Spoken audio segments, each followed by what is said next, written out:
રોહિત શર્માની જગ્યાએ કેપ્ટન બનવાની રેસમાં આ ખેલાડીનું પલડું ભારે. ભારતીય ટીમે T20 વર્લ્ડ કપની રોમાંચક મેચમાં દક્ષિણ આફ્રિકાને 7 રનથી હરાવ્યું હતું. આમ ભારતીય ટીમ બીજી વખત T20 વર્લ્ડ કપ ચેમ્પિયન બની. બીજી તરફ આ જીત બાદ કેપ્ટન રોહિત શર્મા ઇન્ટરનેશનલ T20ને અલવિદા કરવાનો નિર્ણય કર્યો છે. ત્યારે હવે સવાલ એ છે કે રોહિત શર્માના બદલે કોને T20નો કેપ્ટન બનાવવામાં આવશે. આ રેસમાં સૂર્યકુમાર યાદવ, જસપ્રીત બુમરાહ, રિષભ પંત જેવા અનેક ખેલાડી દાવેદાર છે, પરંતુ હાર્દિક પંડ્યાને પ્રબળ દાવેદાર માનવામાં આવી રહ્યો છે. IPLમાં હાર્દિક પંડ્યા મુંબઈ ઇન્ડિયન્સનો કેપ્ટન છે. આ પહેલા હાર્દિક પંડ્યાની કેપ્ટન્સીમાં ગુજરાત ટાઇટન્સ સતત 2 વખત ફાઇનલમાં પહોંચી હતી.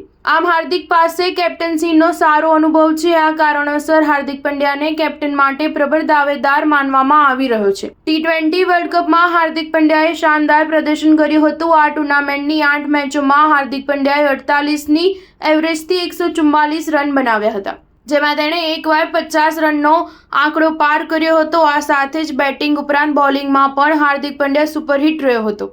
ટીમ ઇન્ડિયા વર્લ્ડ ચેમ્પિયન બન્યા બાદ જ્યારે BCCIના સેક્રેટરી જય શાહને સંભવિત કેપ્ટન તરીકે હાર્દિક પંડ્યાના ભવિષ્ય વિશે પૂછવામાં આવ્યું તો તેમણે કહ્યું કે હાર્દિક પંડ્યા વર્લ્ડ કપમાં શાનદાર રમ્યો હતો. કેપ્ટન્સી અંગેનો નિર્ણય સિલેક્ટર્સ કરશે. હાર્દિક પંડ્યાએ પોતાની જાતને સાબિત કરી છે અને અમને તેની ક્ષમતા પર વિશ્વાસ છે. સ્ટાર ન્યૂઝ 7 હંમેશા સચ્ચાઈની સાથે.